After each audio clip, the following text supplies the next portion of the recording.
చపాతీ చేసినంత ఈజీగా జొన్న రొట్టెలను తయారు చేసేసుకోవచ్చు. ఫస్ట్ టైమ్ చేస్తున్న వాళ్ళైనా సరే, ఈ వీడియో చూసారంటే పర్ఫెక్ట్‌గా తయారు చేసుకుంటారు. చూడండి ఎంత సాఫ్ట్‌గా ఉన్నాయో. మనం చేశాక కొన్ని గంటల తర్వాత కూడా ఇంతే సాఫ్ట్‌గా ఉంటాయి. చాలా చాలా ఈజీగా తయారు చేసేసుకోవచ్చు. మరి వీడియోని చివరి దాకా చూడండి. ఇప్పుడు ఏదైనా ఒక బౌల్ తీసుకొని అందులోకి 2 కప్పుల జొన్న పిండిని తీసేసుకొని పక్కనుంచుకోండి. ఇప్పుడు ఏ కప్‌తో అయితే జొన్న పిండిని తీసుకున్నామో అదే కప్పుతో 1.5 కప్పు దాకా నీళ్ళని వేసేసుకొని మనం స్టవ్ మీద పెట్టి మరిగించుకోవాలి. వాటర్ మరిగేలోపు జొన్న పిండిలోకి రుచికి సరిపడా ఉప్పును వేసి ఒకసారి అంతా బాగా కలిసేలా కలిపి ఇప్పుడు బాగా మరుగుతున్న నీళ్ళను కొద్ది కొద్దిగా వేసుకుంటూ పిండిలో బాగా కలుపుకోవాలి. వేడి నీళ్ళని వేసాం కదా, చెయ్యి పెట్టుకోకుండా స్పూన్ కానీ లేదా గరిటె కానీ పెట్టేసేసుకొని ఇలా పిండిలోకి వాటర్ అంతా బాగా కలిసేలాగా కలపండి. అలాగే మధ్య మధ్యలో వాటర్ని యాడ్ చేసుకుంటూ ఉండండి. ఇక్కడ మనం 1.5 కప్పు నీళ్ళని మరిగించాం కదా, వాటర్ అంతా ఒకటేసారి వేయకుండా కొద్ది కొద్దిగా వేసుకుంటూ ఉండండి. ఇక్కడ మీకు మరొక టిప్ చెప్తాను. ఇక్కడ మనం 2 కప్పుల జొన్న పిండికి 1.5 కప్పు నీళ్ళు తీసుకున్నాం కదండి.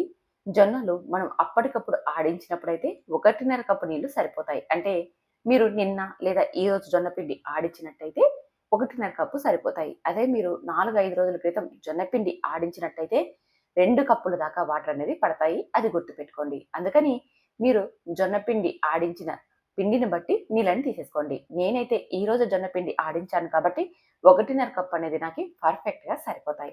ఇప్పుడు నీళ్ళనన్నీ వేసుకున్నాం కదా! మరి కొద్దిగా వాటర్ ఉన్నాయి చూడండి. లాస్ట్‌లో ఈ కొద్ది వాటర్‌ని పైన స్ప్రింకిల్ చేసేసుకోండి.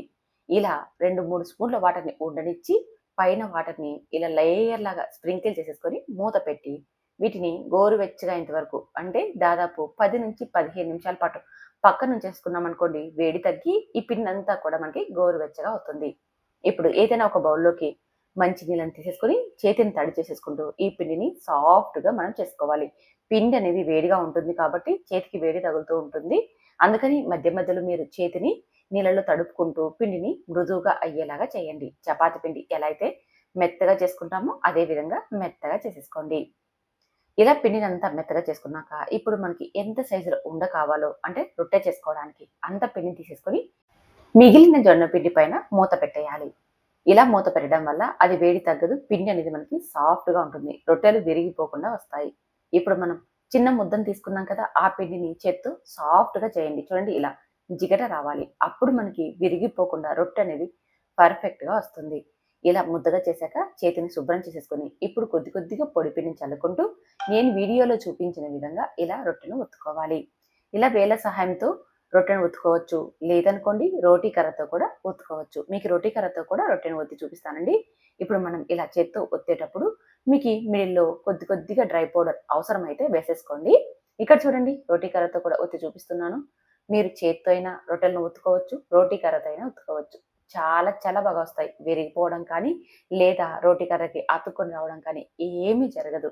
నేను చెప్పిన కొలతలతో వాటర్‌ని తీసేసుకొని పిండి నేను చెప్పిన విధంగా కలిపి కొద్దిసేపు అలాగే ఉండనిచ్చామంటే ఆ వేడికి పిండి అనేది జిగట వచ్చి రొట్టె ఒత్తుకోవడం చాలా చాలా ఈజీ అవుతుంది.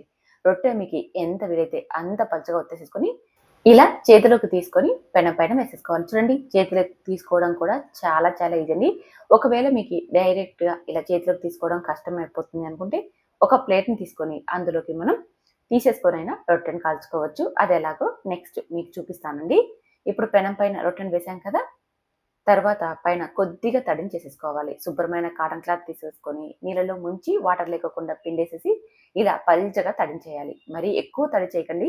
తడి ఎక్కువగా ఉందనుకోండి, ఇప్పుడు మనం మరో సైడ్‌కి టర్న్ చేస్తాం కదా!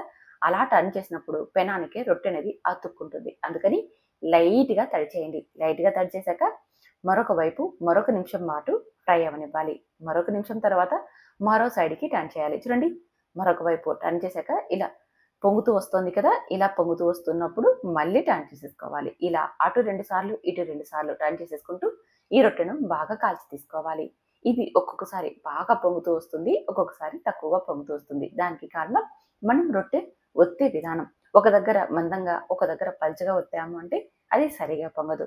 రొట్టె అంతా కూడా సమానంగా ఒత్తుకున్నాము అంటే రొట్టె మంచిగా పొంగుతూ వస్తుంది.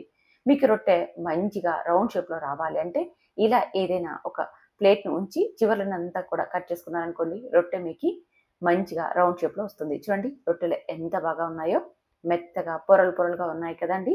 ఇలా మంచిగా రావాలంటే నేను చెప్పిన చిట్కాలు పాటించండి. మీకు కూడా ఇంతే పర్ఫెక్ట్‌గా వస్తాయి. మరి ట్రై చేయండి. ఎలా వచ్చాయో కామెంట్ చేయండి. Thank you for watching.